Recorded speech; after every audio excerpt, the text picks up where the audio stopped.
Bir Demet Tecrübelerim kanalına hoş geldiniz. Orkide bakımlarımıza devam ediyoruz. Bugün size şu orkidelerimle videoya başlamak istedim. Evet, şu orkidem tomurcuklandı. Yakında çiçek açacak. Şu arkadaki de uzun zamandan beri çiçek açtıramadığım bir orkideydi. Bu da güzel bir şekilde çiçek açtı. Evet, bunların ilk halleri çok kötüydü. Bunları kurtarmıştım. Ve şuradaki sarı orkidem artık çiçeklerini döktü. Dibindeki bir tane sararmış dalı vardı, onu budadım. Şu uçlarında yeniden hareket var, yeniden tomurcuklanma var. Bu nedenden dolayı bunların budamasını biraz geciktiriyorum. Şöyle gösteriyorum, bakın. Bu tomurcuklar da açsın, acelemiz yok. Tomurcuklar durduğunda budayacağız. Şu orkidem uzun zamandan beri bu da çiçek açmıyordu. Bakın, dibinden bir tane çiçek dalı geliyor. Bakımlarına dikkat ederseniz, evet, güneş ışığına dikkat ederseniz, sulamasına dikkat ederseniz böyle güzel orkidelere kavuşursunuz. Böyle güzel orkidelerle gününüzü güzel yaparsınız. Evet, şurada da bir tane yeniden bir dal atıyor şurası. Bakın, şuradan gösteriyorum.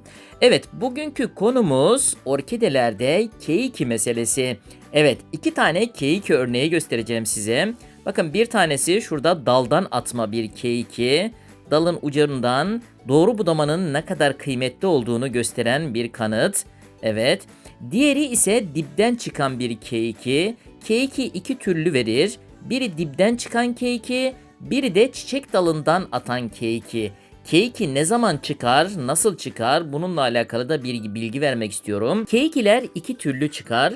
Birincisi, orkidelerin bakımlarına dikkat etmezseniz, artık ölmeye doğru gidiyorsa orkide en azından bir tane yavru vereyim diye yavru verebilir. Stresten dolayı yavru verebilir. Diğer bir şey ise güzel bakımdan dolayı verebilir keiki. İki türlü de verdiğinde orkidenin bir genel görünüşünü kontrol etmek lazım. Köklerini kontrol etmek lazım. Sulamayı kontrol etmek lazım. Evet, daldan keiki çıkmada budama çok önemli. Doğru zamanda doğru yerden budayacağız. Nereden budayacağız? En son çiçek çıkan yerin hemen altından, boğumun üstünden. Bakın, şuradan ben budamışım. Boğumdan yeni bir dal çıkmış. Evet, burada da gördüğünüz gibi yine boğumun hemen üstünden budamışım. Boğumdan bu sefer çiçek dalı değil, keiki çıkmış. Keiki çıktığında dediğim gibi çiçekleri kontrol ediyoruz. Yaprakları kontrol ediyoruz. Kökleri kontrol ediyoruz. Sağlık açısından bir sıkıntı var mı yok mu, bunu kontrol ediyoruz. Bakın, kökleri gösteriyorum.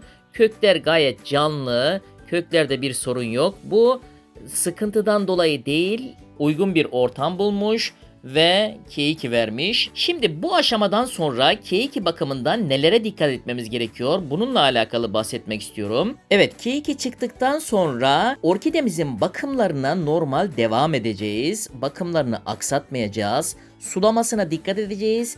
Kökler grileşmeden sulamayacağız. Bu keikinin, bakın, özellikle daldan çıkan keikinin iyice büyümesi lazım. Ve en az 3-4 tane kökünün şöyle 5-6 santim boyuna gelmesi lazım. Yapraklarının büyümesi lazım. Keiki, bakın, bu keiki biraz büyüyebilir. Hatta çiçek dalı atabilir. Çiçek dalı attı diye artık olgunluğa erişti diye düşünmeyin. Beklemeyi, sabretmeyi unutmayın. Dipten çıkan keiki ise ayırmaya gerek yok. Eğer orkidemizin dibinde yer varsa iki dallı orkidemiz olsun. Burayı ayırmayınız. Zaten köke bağlı olduğu için kökü de en güzel bir şekilde gelişecektir. Bir sıkıntı olmaz. İki tane orkide yan yana olmuş olur. Ama bunda ise köklenecek, iyice köklenecek. Bakın bu. Yani 5-6 santim olacak. Evet. Sonra Nisan ayını beklememiz lazım. Bakın, bir dahaki Nisan ayına kontrol edeceğiz bu keikimizi. Eğer kökleri yeterli olgunluğa ulaşmış ise, yaprakları yeterli büyüklüğe ulaşmış ise ayrımını yapabiliriz. Gerekirse belki bir sene daha bekleyeceğiz. Ama tam zamanında ayrım yapacağız ki sağlıklı olarak keikimizi kurtaralım. Evet, keiki bakımında dikkat edeceklerimizi tekrarlıyorum. Bir orkidemizde keiki çıkmışsa acele etmeyeceğiz. Özellikle çiçek dalından çıkmış keikinin köklenmesini bekleyeceğiz. Kökleri 5-6 santim uzaması gerekiyor. Yapraklarını büyütmesi gerekiyor.